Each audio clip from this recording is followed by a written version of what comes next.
You're listening to Vedge Your Best. There has never been a more important time to be vegan. At Vedge Your Best, I want to help you.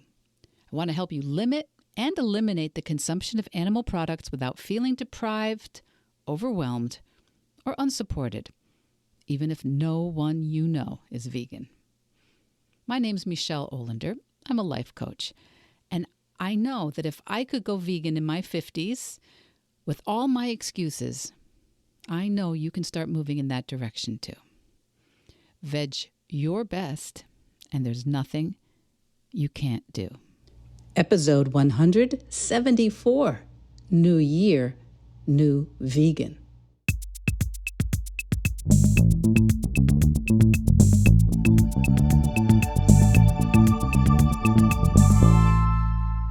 Happy New Year, kids.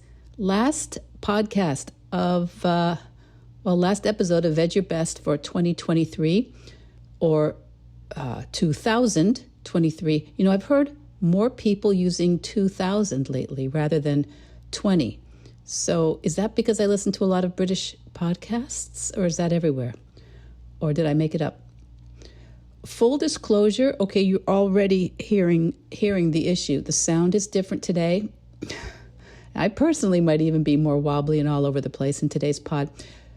That's because I'm in a Courtyard by Marriott. All I have is my phone. I don't have a microphone or a stand for my microphone. So I'm trying to move as little as possible so as not to give Charlie too many issues. It's about 5 a.m. as I start putting this together, and I'm in the process of driving the car down from Massachusetts to spend Christmas in Florida and get some extra time with my son and his family who live in Florida as they get ready for their newest baby.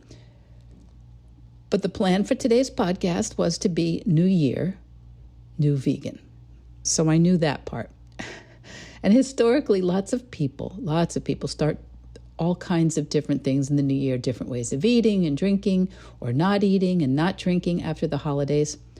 And for the past, I think this year it's 10 years, Veganuary, which is Vegan January. Veganuary has been a growing thing. And you may not know this, but when you're a card-carrying member of the vegan community, did you know we had cards? Hemp paper, printed with vegetable and acorn inks. So if you're a card-carrying member of the tofu-eating wokerati, you hear all sorts of opinions about Veganuary. And one criticism is that it's too much about food and not enough about ethics and the systemic horrors in industrial animal agriculture. And I think the main reason for criticism is the view that there shouldn't be this kind of try before you buy label on going vegan, because the process with Veganuary is you pledge to choose vegan for 31 days. And of course, the hope is you'll stick around after that. But if you don't, no harm, no foul. You can go back to having a nice steak as soon as February hits without losing face with the people you've told about Veganuary, or the restaurant or the store that you said, no, I need vegan options. So you don't have to be embarrassed or have to explain anything to anyone.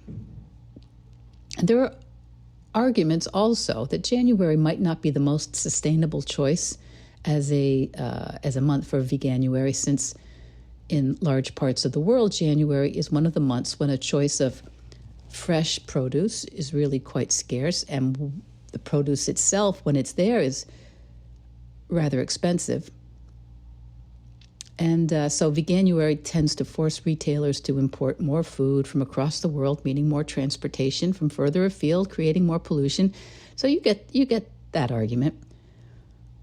And of course, many people argue that Veganuary has turned into more of a marketing trend, more of a greenwashing, virtue signaling event, and an opportunity for celebrities to get a little extra coverage as they take the Veganuary pledge. So that means more of a social media event rather than a real commitment to some sort of change. And of course, I've also heard that many of the fast food restaurant chains, especially in the UK, are offering more veganuary, vegan choices. I have not seen that in the U.S. yet, and I'm wondering if you do.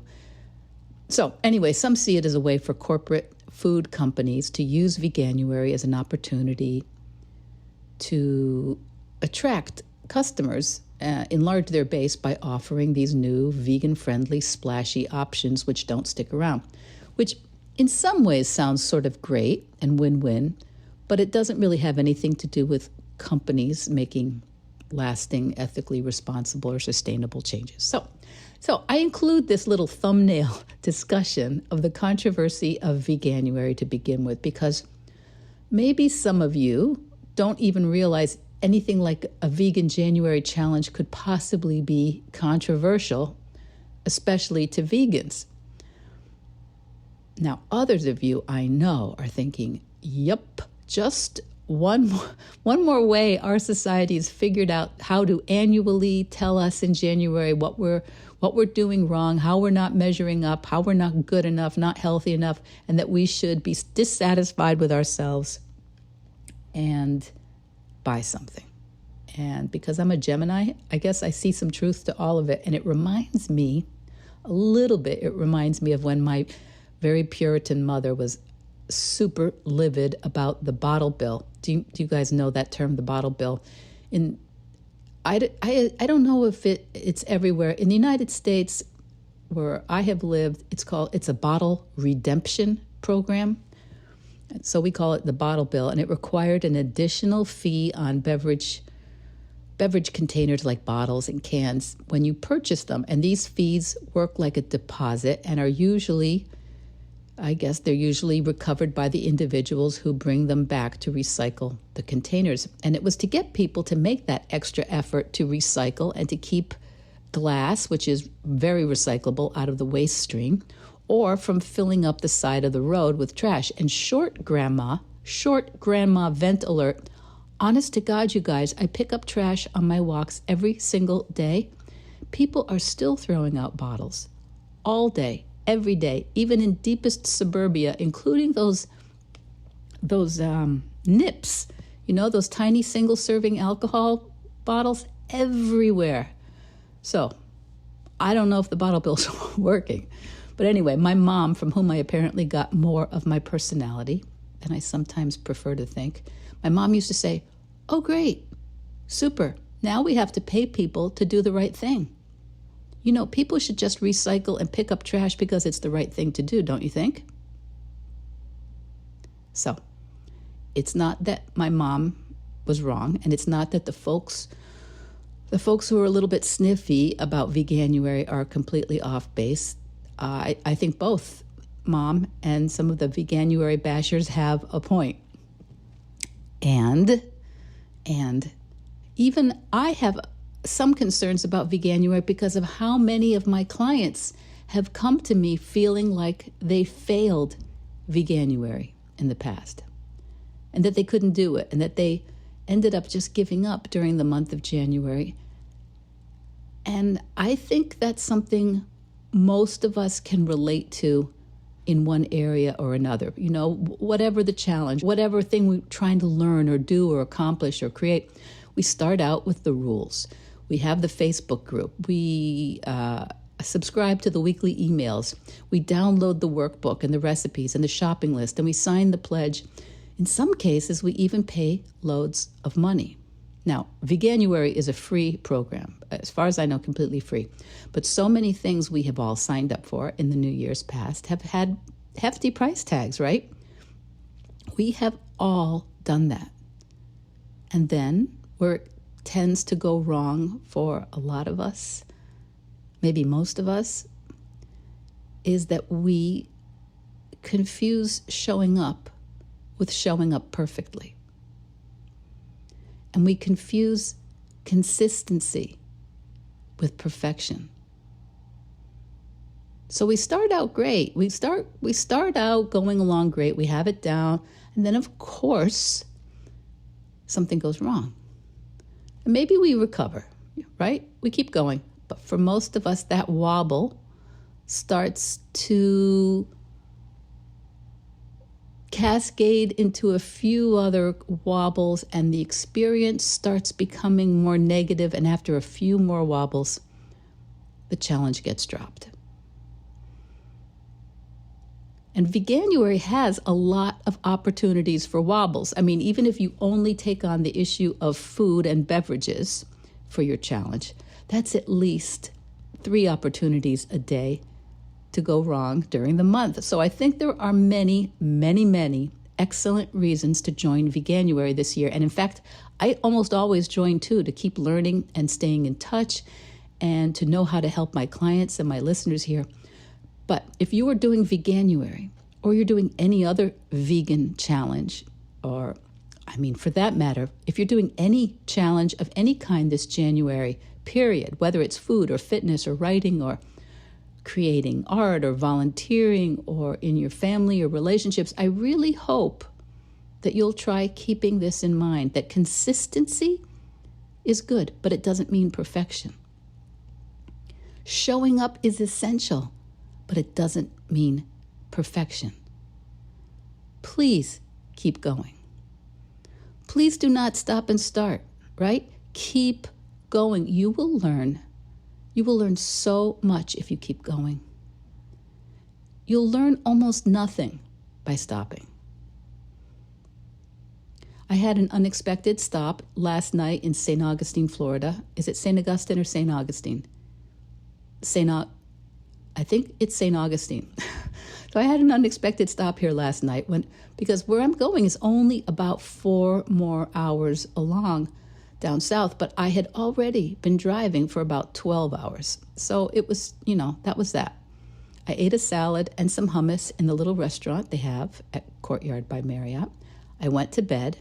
I woke up at 5 and started putting this together, the podcast here, because my producer Charlie needs to do it today because of some realities in his life.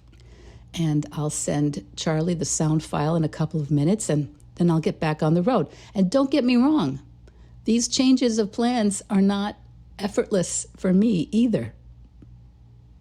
These changes of plans often result in me being grumpy or overwhelmed or swearing that I'm just going to give it up and quit doing the podcast and I just can't do it. This happens all the time. And now I know this is like a recurring scene in a movie. This is the part where our heroine is ready to give it all up and throw her 2017 MacBook Air into a ditch.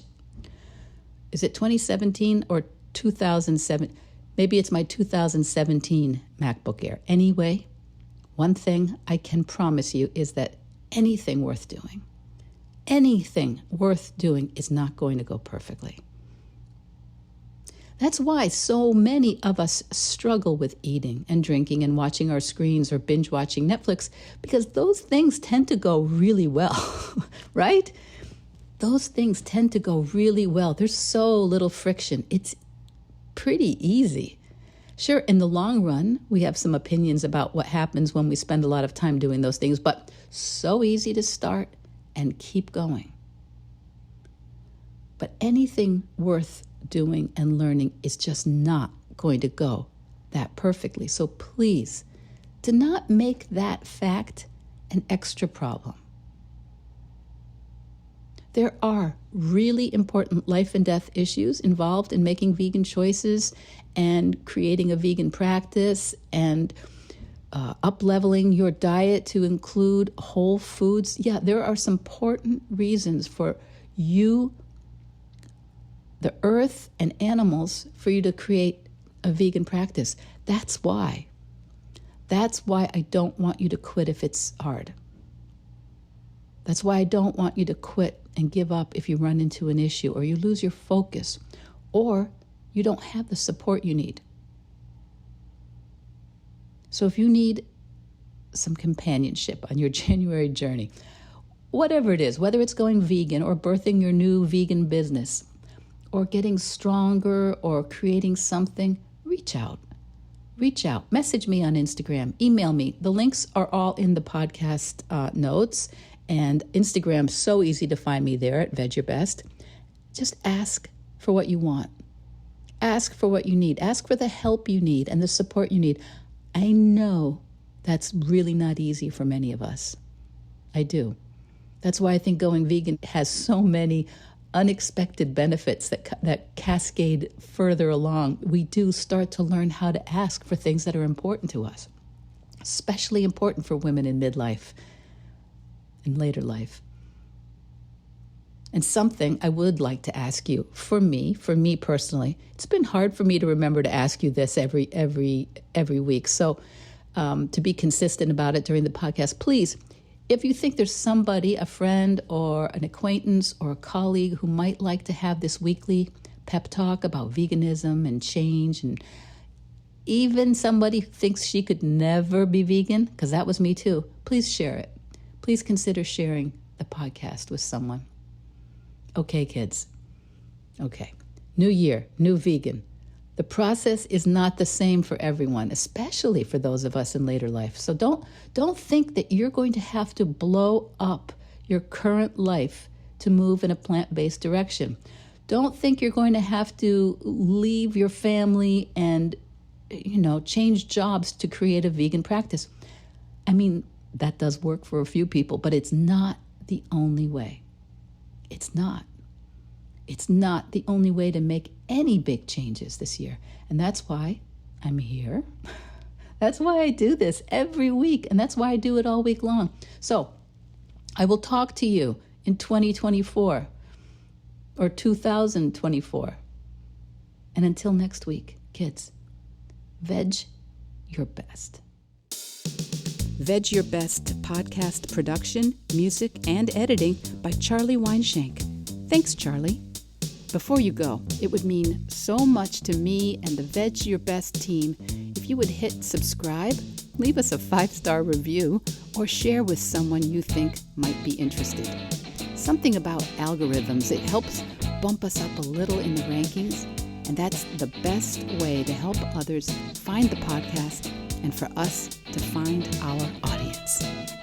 So, until next week, make it easy and veg your best.